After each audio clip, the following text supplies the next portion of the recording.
Factionism Rajareddy దగ్గర నుంచి జగన్మోహన్ రెడ్డి గారి దగ్గర నుంచి ఇప్పటి వరకు ఇలాంటి ఫ్యామిలీ చాలా దుర్మార్గమైన ఫ్యామిలీ అని చెప్పేటటువంటి ప్రయత్నం చేపించారు. నేను అడుగుతా ఉన్నా చంద్రబాబు నాయుడు గారు, ఆయన ఎవరో ఉన్నాడు అబ్బాయి లవకేష్ గారిని ఇద్దరు అడుగుతా ఉన్నా, ఎందుకని మరి పులివెందుల్లో ఇంతవరకు రాజశేఖర రెడ్డి గారు అడుగు పెట్టిన దగ్గర నుంచి ఓటమి లేకోకుండా ఎందుకు గెలుస్తున్నారని అడుగుతా ఉన్నా. అది దుర్మార్గ కుటుంబం అయితే, అన్యాయమైన కుటుంబం అయితే రాజశేఖర రెడ్డి గారు ఓటమి ఎరుగుని వీరుడుగా గెలిచాడు, జగన్మోహన్ రెడ్డి గారు గెలిచాడు, విజయమ్మ గారు గెలిచారు.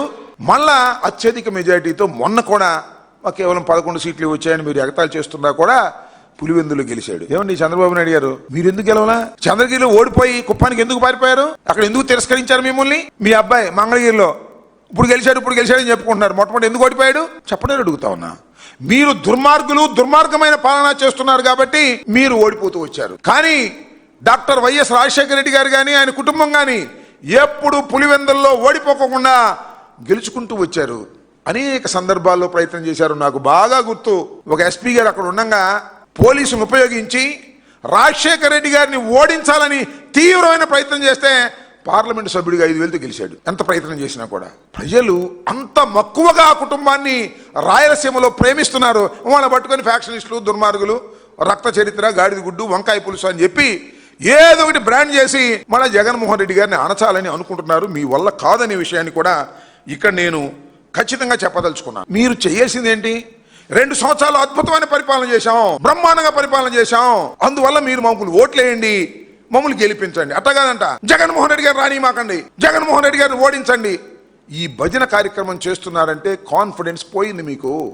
బాబు కొడుకులకి ఇద్దరికి కాన్ఫిడెన్స్ పోయి జగన్మోహన్ రెడ్డి గారి మీద వ్యక్తిత్వాన్ని చేసేటటువంటి ప్రయత్నం మీరు చేస్తున్నారు. ఇంకో మాట చెప్పాలి, మీరు ఇన్ని చెప్తున్నారు కదా, నేను మాట్లాడుతూ ఉన్నా, నేను అడుగుతా ఉన్నా, మంత్రులు రోజు 2 నెలల నుంచి ఇదే పని, చంద్రబాబు మాట్లాడతాం, వాళ్ళ అబ్బాయి మాట్లాడతాం, వీళ్ళు ఇష్టం వచ్చినట్టుగా జగన్మోహన్ రెడ్డి గారిని, వైఎస్ఆర్ కాంగ్రెస్ పార్టీని ఇదే పనిలో ఉన్నారు తప్ప పరిపాలన చేసే పనిలో లేరు. చంద్రబాబు నాయుడు గారు కూడా అంతే, నియంతలాగా పరిపాలన చేస్తున్నాడు తప్ప చక్కని న్యాయం చేసేటటువంటి పరిపాలన మచ్చు కూడా చేయనటువంటి దుర్మార్గమైనటువంటి రాజకీయం వాళ్ళ చంద్రబాబు నాయుడు గారు నేను అడుగుతా ఉన్నా. గడిచిన 2 మాసాల నుంచి మంత్రులందరూ ఒకటే గొడవ జగన్మోహన్ రెడ్డి గారి మీద, వైఎస్ఆర్ కాంగ్రెస్ పార్టీ మీద. నేను సవాల్ చేస్తున్నా, మీ డిపార్ట్మెంట్లో కొన్ని విషయాలు మీరు చెప్పగలరా అని అడుగుతా ఉన్నా. నేను ఒకటే ఈ సందర్భంగా చెప్తూ ఉన్నా, మంత్రులకు ఒక సవాల్గా విసురుతా ఉన్నా. అయ్యా, ఆయన ఎవరు? పయ్యావుల కేశవులు గారు, ఫైనాన్స్ మినిస్టర్ గారు, సీనియరే కాదని అనలేం, తెలివిగలవాడే కాదని అనలేం. 3.4 లక్షల కోట్లు తీసుకొచ్చి ఏం చేశారు చెప్పగలరా మీరు? పయ్యావుల కేశవులు గారు, లేదు డిఫాక్టో చీఫ్ మినిస్టర్ లవకేష్ గారు, చంద్రబాబు గారు 3.4 లక్షల కోట్ల రూపాయలు అప్పు తీసుకొచ్చి ఏం చేశారు మీరు? ప్రజలకి ఏమైనా ఖర్చు పెట్టారా? జేబులు నింపుకున్నారా? చెప్పగలరా అని పయ్యావుల కేశవులు గారిని సవాలు చేస్తా ఉన్నాయి వాళ్ళ రాష్ట్రంలో. దానికి మాత్రం చెప్పలేడు. గొడ్డలి పార్టీ, పొలుగు పార్టీ, అదో లక్షణాన్ని రైతాంగం బాధపడతా ఉన్నారు. భూములు ఉన్న వాళ్ళని సమస్యలు పరిష్కరించగలిగారా? పరిష్కరిస్తారా? అసలు పరిష్కరించాలని ఆలోచన మీకుందా? భయంతో మాట్లాడుతున్న మాటలు తప్ప ఏమైనా ఉన్నాయని అడుగుతా ఉన్నా. వ్యవసాయ శాఖ మంత్రిగా ఉన్నారు ఒక ఆయన, చంద్రబాబు నాయుడు గారు మొన్న అంటున్నాడు ఆంబోతని, అంతకుముందు నన్ను ఇప్పుడు ఆంబోతని ఇష్టం వచ్చినట్టు మాట్లాడుతా ఉన్నాడు. దానికి కూడా సమాధానం చెప్పగలను. ఎవరు ఆంబోతులు? నువ్వు ఆంబోతు, నీ అబ్బాయి ఆంబోతు, అంతకు మించి ఎవరు ఆంబోతులు? ఏ చేలో పడితే ఆ చేలో తినేస్తున్నారు మీరు. ఇవాళ అమరావతిలో తింటారు, ఒక స్కాములు చేస్తారు, డబ్బులు సంచులు పోగేసుకుని హైదరాబాద్ వెళ్ళి దాచుకుంటారు, అక్కడ ఇంట్లో పెట్టుకుంటారు. ఏ చేలో పడితే ఆ చేలో పడి ఇష్టం వచ్చినట్టు తినేటటువంటి అచ్చోసిన ఆంబోతులు బాబు కొడుకులు ఇద్దరు. అంత అన్యాయం, అక్రమం తప్ప రెండో పనే లేదు. వ్యవసాయ శాఖ మంత్రి గారు నేను అడుగుతా ఉన్నా, అయ్యా మీరు వ్యవసాయ శాఖ మంత్రి అయ్యారు, ఈ 2 సంవత్సరాల్లో అసలు గిట్టుబాటు ధర ఉంది? రైతు గిట్టుబాటు ధర వచ్చింది? కనీసం ప్యాడీకి లేదు, పసుపుకు లేదు, పొగాకు లేదు, మొక్కజొన్నకు అసలే లేదు. మొక్కజొన్నకు మద్దతు ధర లేదు అంటే దాడులు చేసి గోడౌన్ సీజ్ చేసే పరిస్థితికి వచ్చారు మీరు. ఏం ప్రయోజనం వచ్చిందో నాకు అర్థం కాలేదు. ఎవరు ఆంబోతులు? మీరు ఆంబోతులు. అచ్చెన్నాయుడు గారు కూడా ఆంబోతే, దానిలో ఏం అనుమానం లేదు. అచ్చోసిన ఆంబోతుల్లాగా వ్యవహరిస్తూ మమ్మల్ని మీరు అనేటువంటి ప్రయత్నం చేస్తున్నారు.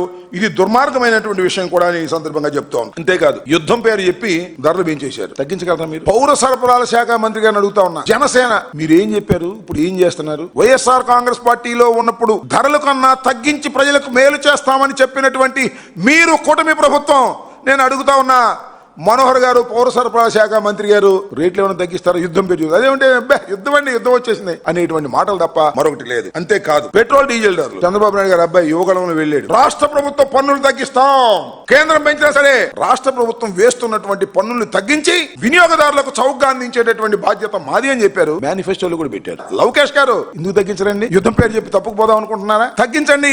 మీరు రాష్ట్ర ప్రభుత్వం వేస్తున్నటువంటి పన్నులు తగ్గించి వినియోగదారులకు చౌకగా ఇచ్చేటటువంటి ఆలోచన చేయగలరా అని సవాల్ చేస్తున్నా. అదెందుకు? ఆయన విద్యాశాఖ మంత్రిగా ఉన్నారు కదా, జగన్మోహన్ రెడ్డి గారు ముఖ్యమంత్రిగా ఉన్నప్పుడు స్కూల్స్ తెరిసే రోజుకి జూన్ లోకి స్కూల్ బ్యాగులు వచ్చాయి కిడ్స్. నేను చూశారుగా, ఇప్పుడు యుద్ధం అంట, స్కూల్ బ్యాగులు ఎవరంట, పోస్ట్ పోన్మెంట్ అంట. ఏమండి లోకేష్ గారు, ఊరినే ఇష్టం వచ్చినట్టుగా మాట్లాడటం కాదు కదా, నీ విధి నిర్వహణలో నువ్వెందుకు ఫెయిల్ అవుతున్నావు చెప్పమని అడుగుతా ఉన్నా. గెలిచావు మొన్న, ఓసారి ఓడిపోయావు, ఓసారి గెలిచావు, మంచి మెజార్టీతో గెలిచావు, విర్రవీగిపోతున్నావు. నాకు అర్థం కాల. జగన్మోహన్ రెడ్డి గారి గురించి మాట్లాడుతా ఉన్నావు. అసలు జగన్మోహన్ రెడ్డి గారి గురించి మాట్లాడేటటువంటి నైతిక అర్హత నీకుందా అని అడుగుతా ఉన్నా. జగన్మోహన్ రెడ్డి గారి ఓటమి ఎరుగని వీరుడు అని కూడా ఈ సందర్భంగా చెప్తా ఉన్నా. మీరు అక్కడ ఇక్కడ కొట్టేసినటువంటి పార్టీలు తప్ప మీరు సొంతంగా పెట్టుకుని అధికారంలోకి వచ్చినటువంటి రాజకీయ పార్టీలు కావు అనే విషయాన్ని నారా లోకేష్ బాబు తెలుసుకుంటే మంచిదని ఈ సందర్భంగా నేను చెప్పదలుచుకున్నా. అయ్యా మీరేమంటారు? లోకేష్ గారు మొన్న ఇక్కడికి కడప వెళ్ళాడు. కడపలో చాలా బ్రహ్మాండంగా మాట్లాడుతున్నాను అనుకుంటున్నాడు, చాలాసేపు మాట్లాడాడు. జగన్మోహన్ రెడ్డి గారికి పేరు పెడుతున్నాడు, బెంతాహా ఏదో పెట్టాడు పేరు, బెంతాహాయ్ అని. ఏమే నాకు అర్థం కాలేదు. లోకేష్ నోరు తిరుగుతుందా నీకు? దేశం అంతా తిరుగుతున్నావు. అయ్యో దేశమే కాదు ప్రపంచం అంతా తిరుగుతున్నావు స్పెషల్ ఫ్లైట్ లో, నోరు మాత్రం తిరగదు. తెలుగు ఉచ్చరించడం కూడా ఇంతవరకు నేర్చుకోరా నువ్వు. సైజు తగ్గావు, ఏదో మందులు వాడి తగ్గావో ఎక్సైజ్ వాడి తగ్గావో నాకు తెలియదు కానీ సైజు మాత్రం తగ్గావు, నాలిక మందం మాత్రం తగ్గల. తెలుగు ఉచ్చరించడం కూడా రాదు. కంపట్లేదా అన్నాడు. కనపట్లేదా అనమంటే కంపట్లేదా అంటున్నాడు. ముందు అది నేర్చుకో. జగన్మోహన్ రెడ్డి గారు తర్వాత పెడుతూ ముద్దు పేర్లు, అసలే నువ్వు ముద్దు అబ్బాయివి, మళ్ళీ ముద్దు పేర్లు పెట్టే కార్యక్రమం. ఎవరో మాధవి ఉంది అక్కడ లోకల్ ఎమ్మెల్యే గారు, మాధవి గారు అహర్నిశలు కష్టపడింది అనాలి, మాధవి గారు కష్టపడింది అంటున్నాడు. ఏంది ఇది? తెలుగు ఉచ్చరించడం కూడా రానటువంటి ముద్దబ్బాయి జగన్మోహన్ రెడ్డి గారికి పేర్లు పెట్టే దశకు వచ్చావంటే ఒకసారి అర్థంలో చూసుకోవయ్యా. సన్నబడితే సన్నబడొచ్చు, నాలిక మన్నం తగ్గించుకొని మాట్లాడటం మంచిది. ఇష్టం వచ్చినట్టుగా మాట్లాడుతున్నావు, ఏం పీకారు అంటాడు. పీకుతారు తొందరపడమాక, ఖచ్చితంగా పీకుతారు. ఈ ఎలక్షన్ సమయం వచ్చేటప్పటికి జనం నిన్ను మామూలుగా పీకరు, అద్భుతంగా పీకుతారు. ఆ పీకుడు సెక్షన్ ప్రారంభమైనప్పుడు నువ్వు ఎక్కడ ఉంటావో చూస్తాం. ఊరికి నీ విచ్చలవిడిగా నోటికి ఏదొస్తే అది అధికార మదంతో, డబ్బు మదంతో మాట్లాడేటటువంటి ప్రయత్నం చేయటం అనేది సమంజసం కాదు. జగన్మోహన్ రెడ్డి గారిని అనేటటువంటి నైతిక అర్హత నీకు లేదు, నాన్నకి లేదు అనే విషయాన్ని గుర్తుపెట్టుకో. జగన్మోహన్ రెడ్డి గారు ఒక వీరుడు. కేంద్ర ప్రభుత్వాన్ని వ్యతిరేకించి ఒక రాజకీయ పార్టీని పెట్టి కష్టపడి ఓటమి ఎరుగని విధంగా ముందుకు తీసుకువెళ్లాడు. పార్టీ ఒకసారి అధికారంలోకి వస్తుంది, ఒకసారి అధికారంలోకి పోతుంది, అది వేరే అంశం. గానీ జగన్మోహన్ రెడ్డి గారు ప్రజల పక్షాన నిలబడి పోరాట యోధుడిలాగా చేసేటువంటి వ్యక్తిని ఇష్టం వచ్చినట్టుగా మాట్లాడేటటువంటి ప్రయత్నం మీరు చేస్తున్నారు. సరైనటువంటి విధానం కాదని కూడా ఈ సందర్భంగా చెప్పదలుచుకున్నా. ఇంకా చంద్రబాబు నాయుడు గారు సూపర్ 6 అయిపోయిందంట, సూపర్ 6 ఓవర్ అయిపోయింది అంటున్నాడు. ఏమైంది? ఆడబిడ్డ నిధి ఏం చేశారు? ఏమండి చంద్రబాబు నాయుడు గారు, ఆడబిడ్డ నిధి ఏం చేశారు గుర్తుందా మీకు? మర్చిపోయారా? ఎన్నికల ముందు మాత్రం అన్ని గుర్తుంటాయి, ఎన్నికలు అయిపోయిన తర్వాత మర్చిపోతారు. మేనిఫెస్టో తీసి బొట్లో పడేస్తారు. నిరుద్యోగ భృతి ఏమైంది? ఎవరికి ఇచ్చే ప్రయత్నం చేస్తున్నారా? సూపర్ 6 అయిపోయింది కడగొద్దు అంటున్నాడు. మరి నిరుద్యోగ భృతి ఏమైంది? నిరుద్యోగ భృతి మాత్రం 50 ఏళ్లకే ఫెన్షన్ అన్నారు. ఏమైంది 50 ఏళ్లకి ఫెన్షన్? ఇచ్చిన 143 వాగ్దానాల్లో కొన్ని అరకొర చేసేసి అయిపోయింది కొట్టని సబ్స్ మమ్మల్ని ఎవరు అడగడానికి వీల్లేదనేటువంటి పరిస్థితుల్లో ఇవాళ మీరు మాట్లాడుతున్నారు.